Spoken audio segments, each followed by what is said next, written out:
Okay, ladies and gentlemen, I think we make a start here tonight. We've got quite a full house. We've got quite a few eager people to ask questions. So on behalf of the Lough Erne Resort Partnership, I'd like to welcome you all here tonight. We've been doing a lot of things quietly behind the scenes, I suppose, out in Lough Erne, but tonight we thought we'd come out to here to bring you out and bring our politicians out to answer a few questions. Just safety things here. With the event of any hazards or fires or anything, the safety exits are there, and I think down here as well. And if there is a fire, follow me, because I'll be going out that door as fast as I can. So.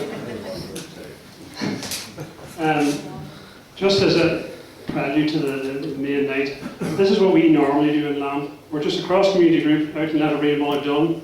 We meet in each other's halls in the Church of Ireland, Church of Ireland, the Methodist and the Roman Catholic halls. We run events in all the halls to try and keep each other sort of on the even keel. We work together so well. We didn't know each other a lot of years ago, but we've come together. We've run so many events. We've had fun days. We have senior citizens nights. We have 10K runs and different things for all ages and all groups. So that's what our background has been. And then last summertime, we suddenly became involved in the whole fracking issue. And we created a website called nogaslamp.com.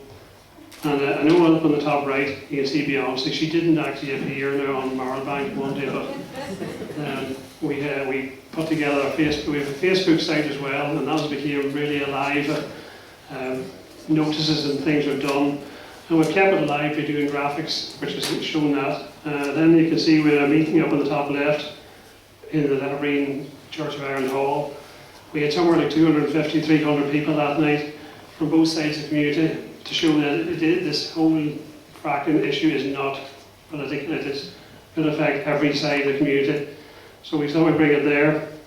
We've been on the bottom right. We went into the town hall where we met the councillors. And on the bottom left, we actually had an ecumenical service then up at this fracking site on the night that the decision was turned. So that's the background to LAMP and what we've been doing. I'd like to, introduce, we have a system for tonight. We're going to have a panel of speakers here, our panel who's going to ask questions to our candidates over here. If I'd introduce our panel, I'll have to look around at who we are doing this side. My far right of Jeff Bartholomew from Brookport, who's a member of Brookport Community Association. We have Greta Farmer, who is a founder member of Bow Community Group and also Rural Lift. We have Mark Scott, who's a past Estates Manager of Dora Royal School and also the Chairman of the Trustees of the Enniskillen Museum. And then on my right here is Noel Johnson, who's the Manager of the West Wing of Crown Castle. My left, we have Jill Weir, who's I have to go back to my notes here already, where I left that. Unison Health Secretary of Fermanagh and South Tyrone. Fermanagh and Tyrone, sorry, Jim. Cahill O'Donnell, who's Chairman of McNean Community Partnership and owner of Russian Caravan Park. And then Sean Rasdale, who's the Chairman of the Garrison of Lough Melvin, Fishing Partnership. And then I think that's all of our panel. And then introduce our other panel on the other side is Michelle Gildenew from Sinn Féin, John Coyle from STLP, Tanya Jones from the Green Party, and Tom Elliott from the Ulster Unionists. So what we're actually here tonight, if you just follow the slide, I suppose, and what the way it's going to be, is we're actually worried about the health issues in the fracking, not so much what the economics of it. It's all about the health, what it's going to do to our water system, our air, and then what it's going to do to the communities in Fermanagh. As we've shown in LAMP, we work together well. This whole thing with fracking, it tears communities apart, it divides and conquers, as they have always seen, and that's what we want to try and stop that, and that's why we're here tonight.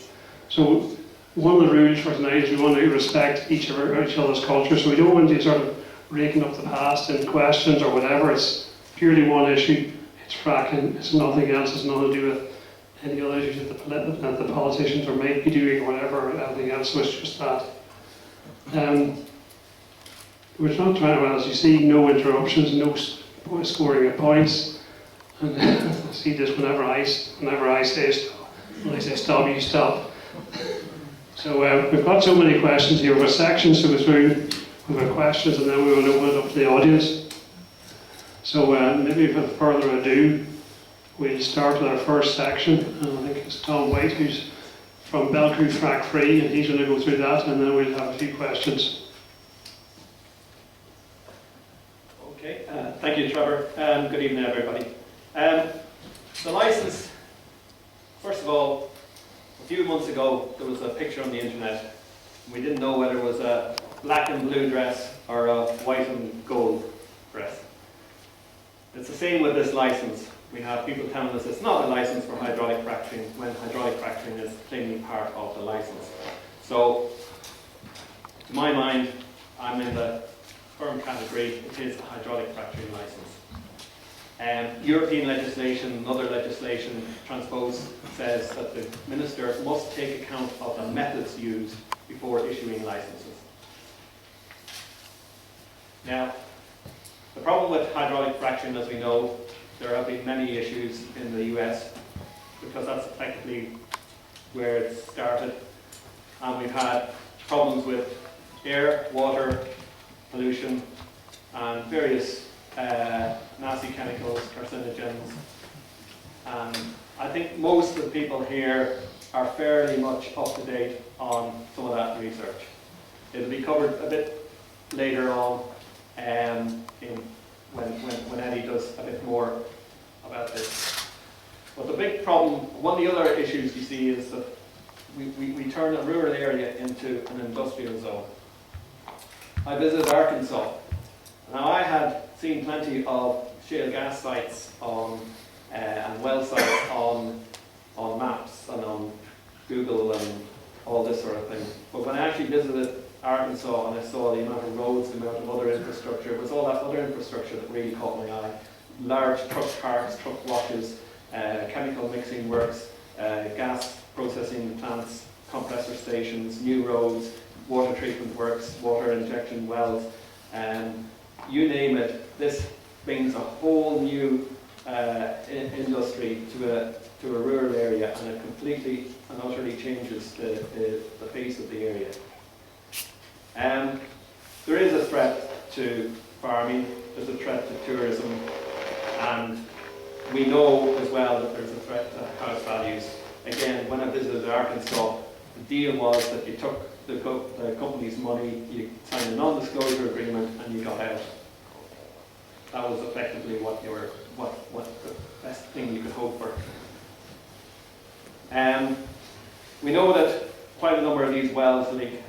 See, shale gas wells are not like your ordinary well that's going to last 20 to 30 years in production. Shale gas wells will get the most economic part of that well in the first 2 years of its life. After that, its economic value is very little. After that, maintenance value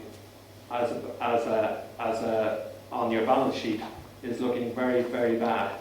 So the whole way this industry is structured lends itself to, the ultimate in, if you can call them, disposable wells. A word here too about exploration. Exploration at the start of the process is often where some of these problems creep up most, because at exploration time we know less about the geology, we know less about other substructures underneath, and we know, for example, that there is one well that has had a problem over in Glangevlin. After 3 years, Cavan County Council have admitted that there may be a problem there. And we also know from people in Balcoo know that one of the wells have anecdotal evidence of a problem with one of the wells that was drilled in 2001. So with all that in mind, I fail to see how we can be going ahead with this. But another thing that we need to think about as well is that this was initially said it was an isolated almost isolated a 10-kilometre or 10-mile radius in Fermanagh and Lough Erne. But the reality is that Tambourne asked for about 350 square kilometres or more on the other side of the lake. I've yet to be able to get that information from DETI after trying with a number of Freedom of Information requests. But just to know that the shale goes all the way up to Tyrone in this basin, and then it comes all the way down to mid-Tyrone from the North Antrim basin. So there is shale effectively underlying most of Northern Ireland. So it's not just an issue really for, you know, Belcoo or Letterbreen or Florence Court or Garrison or this part of the constituency. This is actually an issue all the way up to Tyrone and all the way down south through Rosslea and into Monaghan.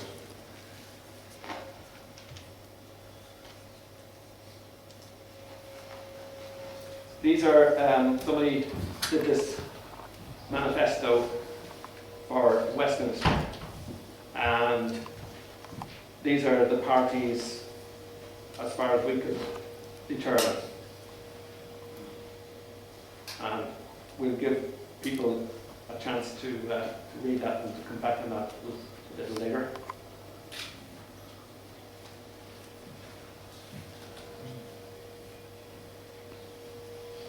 Now, there was an extension of the licence. People can remember that Tambourne didn't fulfil their work programme, and in March 2014 their work programme was supposed to be completed by then, but they got a 6-month extension and hence arriving on site in Belcoo in July last year. But that extension went ahead despite there being a moratorium voted for by the Assembly. The legislation that we have, it's certainly not fit for hydraulic fracturing, I don't believe. And the other thing that we have to be very careful about here is that the exploration stage leads to the extraction stage with the license. If you look at, for example, in the UK and go onto DEC website, they actually state that it's the company who make the decision on whether it's economic or not. In my letters to DETI, I've yet to be convinced that they've given me an answer because, again, the answer I got sort of suggested that it would be in the shareholders' interest that the company would not make false statements. Well, so they were not very forthcoming in saying that there would be an independent assessment of any resource. There's a key issue then with the granting of the license, because it effectively gives the company a possible claim through to extraction, and that has been what's happened to some extent. We have a judicial review ongoing, and Tambourne have stated that they want to sue for B for billions. And you know, I think that's the consequence of bad legislation and the decision to grant the license without looking at the legislation and without looking at the type of license that was granted in the first place. Anything after that, and we're into the courts. It's another reason why I don't believe that regulation of this industry ever works. Because effectively, once you start talking about regulations, you actually start talking now about having to enforce regulation. And then once you start talking about enforcing regulation, you're open to courts examining the results of that enforcement. And then you're open to legal practices, and we know that the Northern Ireland and Irish court systems are possibly the two most expensive in Europe. And so, again, the community's access to justice is on a completely different scale when you consider those companies who have plenty of money and their access to justice. So I think we'll go and we'll take some questions. Okay, that's actually the first question. That's from Noah. Good evening, panel, and welcome to a beautiful and natural Fermanagh. If elected, would you stop the licence of hydraulic fracturing, and how?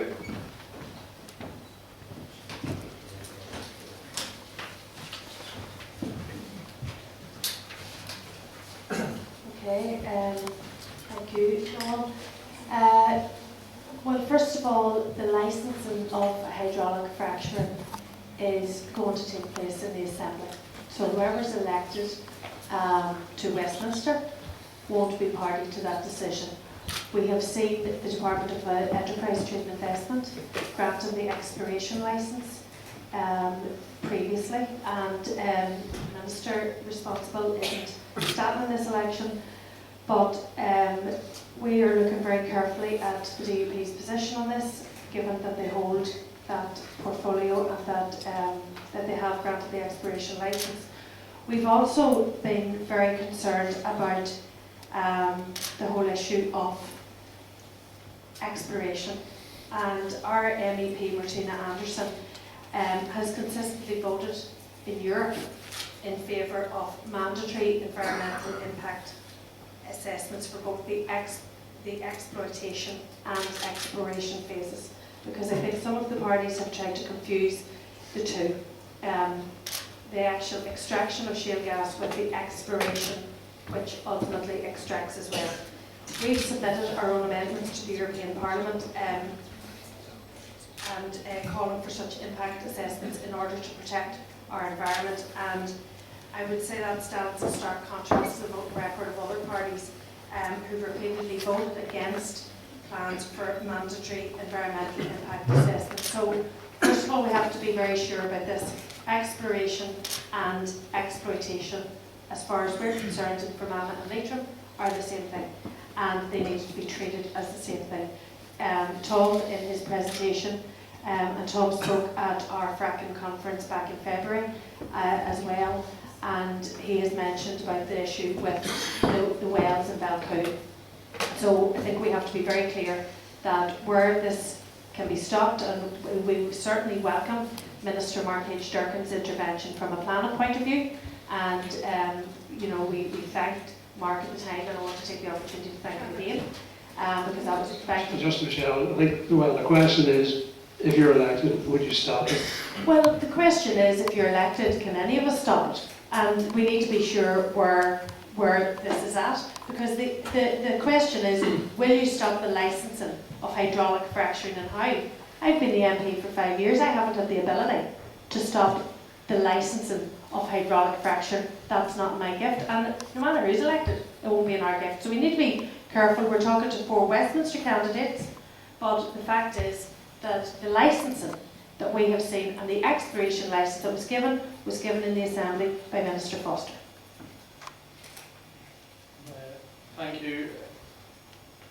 Through my own, if I'm elected, I will make sure that the Department of Enterprise, Trade and Investment is lobbied to make sure that there isn't a licence permitted, and with the SDLP we will oppose fracking at every level. Thank you, yes. Michelle is quite right to say that energy is a devolved matter, and that Stormont would be the main arena in which we need to act. And of course the Green Party MLA, Stephen Agnew, has been doing exactly that for the past 4 years. But I also know that the pressure to start fracking here ultimately came from Downing Street, from the network of coalition ministers and gas company directors and shareholders.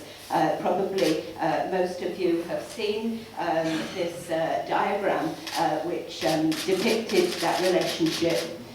Few of you may have seen also this updated diagram which was produced by Paul Mobbs this year, and which he used when he attempted to make a citizen's arrest of members of the cabinet for their part in fracking. Unfortunately, it only led to him being arrested himself. But the pressure for fracking started in Westminster, and I believe that it can end there as well. If fracking was banned in England and Wales, the Northern Ireland Executive wouldn't touch it with a barge pole. It would be political and economic suicide. If anything went wrong, and one thing we've all learnt about fracking is that it does always go wrong, then not just Europe, but the whole UK establishment would be down on them like a ton of bricks. The pro-frackers in Stormont need cover from London, and they won't dare go ahead without it. Banning fracking in England and Wales is exactly what Green Party MP Caroline Lucas has been working her socks off to do.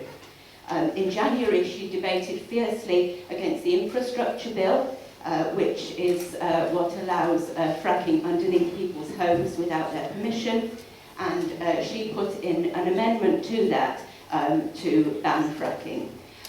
The amendment was not discussed because of Labour wasting time, but it was voted on, and it was defeated by 308 votes to 52. Can I get we're conscious of all the things that's going on. Yeah, Do one just more to get sentence, just yeah. one.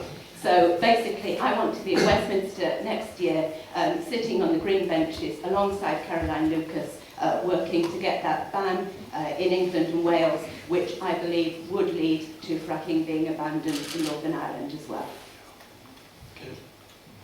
Okay, Chairman and ladies and gentlemen, thank you for the invitation here this evening. It is good to be here and have a discussion around this particular matter, which is of significant importance to Fermanagh. People often say it's mainly to the west of Fermanagh, but it's not. It's for all of Fermanagh, I have to say. Thanks, Noel, for the question as well. I'll come to the specific answer in just a wee minute, but first of all, I'd like to put in some context where we have been. We put together a group of people well over a year ago, about 18 months ago, to look at fracking. I have to tell you, not all of them were anti-fracking.